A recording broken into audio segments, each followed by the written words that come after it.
thank the distinguished members of the Rules Committee, as well as my good friend Catherine Clark, for their comments, for their leadership. Democrats have been engaged in this struggle on behalf of the health care of the American people for a long time. FDR engaged in this struggle. Johnson engaged in this struggle. Schumer engaged in this struggle. Bill Clinton engaged in this struggle. Barack Obama engaged in this struggle. House Democrats are here to continue to engage in this struggle to decisively address the Republican health care crisis, standing on the shoulders of Democrats who for decades have been fighting to deliver affordable, high-quality health care for the American people. Questions? Yeah, thank you. So a provision was added into the legislation with regard to a potential, I think you're referring to, that senators could essentially sue the U.S. government for up to $500,000 if they can prove that the data was used in investigations. What do you say to that, and is there any chance that that will be removed from the CR? House Democrats are going to offer an amendment before the Rules Committee to get that self-dealing sick provision out of the spending agreement. The notion that 8 Republican senators signed off by John Thune and the Republicans, apparently in the Senate and in the House, would give themselves the ability, essentially, to rip millions of taxpayer dollars away from the American people so they could line their pockets because these people were insurrectionist sympathizers is insanity. And we're going to tattoo that provision, just like we're going to tattoo the Republican health care crisis on the foreheads of every single House Republican who dares vote for this bill. Manu? There have been a number of members of your own caucus who have called on Senator Schumer to be replaced as Democratic leader. Are you okay with those calls coming from within your own caucus?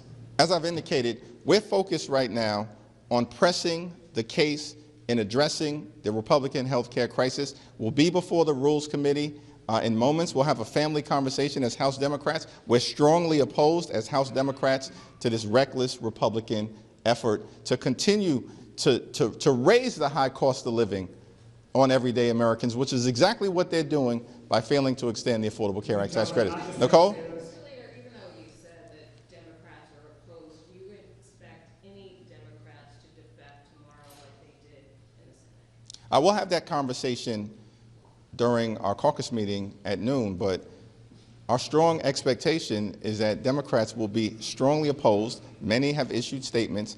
The New Dem coalition came out today. That's the largest caucus within the House Democratic Caucus, opposed to this Republican spending bill because it fails to address the health care crisis that Republicans have created. Absolutely. Michael? Thank you. Mr. McGovern mentioned he rode the train to make it back in town. Obviously, all of your members are trying to get back. Do you anticipate all Democrats will be here tomorrow in order to oppose this bill and put pressure on Speaker Johnson to rally all of his members to support the legislation? Yes. Congresswoman-elect Leaer is scheduled to be sworn in tomorrow, and then you expect, she has said she will sign the discharge petition, the Massey discharge petition. Can you tell us when you would expect that vote to actually happen? Just explain to people who've kind of been waiting for this for so long. Explain when you would expect that Epstein vote. Yeah, let me defer to Whip Clark and once and future Chairman Jim McGovern on that issue. Thank you. It is long overdue that the Congresswoman-elect take her place, her rightful place, and be sworn in. So we are being told by the Republicans that that will happen now. They anticipate at 4 o'clock tomorrow before we begin debate on the rule. And it is just another one of those breathtaking split screens that as they are home, and we are watching this suffering going on, that they have also decided to put off swearing in Congresswoman-elect Grijalva because they don't want her to sign a discharge petition that would force a vote on the Epstein files. So they don't want to give Americans health care, and they don't want to find justice for the survivors and victims of Jeffrey Epstein. It is an amazingly arrogant and dangerous statement that they are making to the American people about their own security. And it should if she signs it tomorrow, it should ripen in early December, so we can expect a vote. I mean, that doesn't mean that the Speaker of the House might try to do some, shenanigans with the discharge petition, but if all goes the way we want it to go, early December.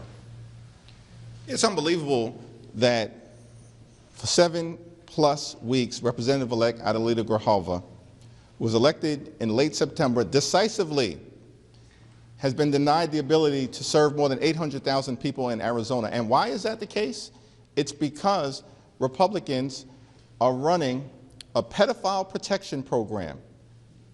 They are intentionally hiding the Jeffrey Epstein files. But those days are over, because as soon as Representative-elect Adelita Grijalva becomes Congresswoman Grijalva, her first act, as she's indicated, is going to be to sign that discharge petition. It's going to force a vote on the House floor, and the American people are going to get the transparency that they deserve. Leader Jeffries, you've not taken off the table a discharge petition on